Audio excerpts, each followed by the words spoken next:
নতুন বৌমা এসেছে, যদি বাড়ির লোক বলে বৌমা একটু লাউ চিংড়ি করে নিয়ে এসো তো, তাহলে কি করে করবেন? তাহলে টুক করে আমার ভিডিওটি দেখে নিন। আজকে মেনু চ্যানেলে আপনাদের স্বাগত জানাই। দেখা যাক কি করে করছি। এখানে আমি লাউগুলো এরকম বড় বড় করে কেটে নিয়েছি, আর আলুগুলোকে ডুমো ডুমো করে কেটে নিয়েছি। দেখুন, দিয়ে ভালো করে পরিষ্কার করে রেখেছি। এখানে আমি নারকেল গুঁড়ো আর চিংড়ি মাছ ভেজে রেখেছি। তেলটা গরম হয়ে গেছে, এবার আমি শুকনো লঙ্কা ফোড়ন আর 5 ফোড়ন দিয়ে দিলাম। 5 ফোড়নটা আমার ভাজা হয়ে গেছে। এবার আমি উপর দিয়ে দিলাম আদা বাটা আর জিরে গুঁড়ো। এগুলোকে একটু নেড়ে চেড়ে ভেজে নিলাম। এরপর আমি দিয়ে দেবো কেটে রাখা লাউ, দিয়ে আমি একটু নেড়ে নিলাম মশলার সঙ্গে।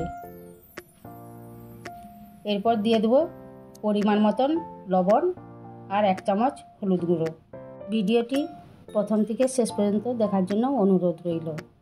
এবার আমি ভালো করে নেড়ে চেড়ে 5 মিনিট ঢাকা দিয়ে সিদ্ধ করার জন্য রেখে দেবো। 5 মিনিট পরে খুলে দেখলাম লাউগুলো সিদ্ধ হয়ে গেছে। লাউয়ের যে জল বেরিয়েছে তাতেই সিদ্ধ হয়ে গেছে, আলুটাও সিদ্ধ হয়ে গেছে দেখে নিলাম। এরপর আমি দিয়ে দেবো চিংড়ি মাছ আর নারকেল কুড়ো। আপনারা যদি মিষ্টি খেতে চান একটু মিষ্টি দিবেন, তাহলে আরও ভালো লাগবে খেতে। আমাদের পরিবারে কেউ মিষ্টি খেতে চায় না, সেই জন্য আমি দিলাম না। আবার আমি ঢাকা দিয়ে দেবো 2 মিনিট।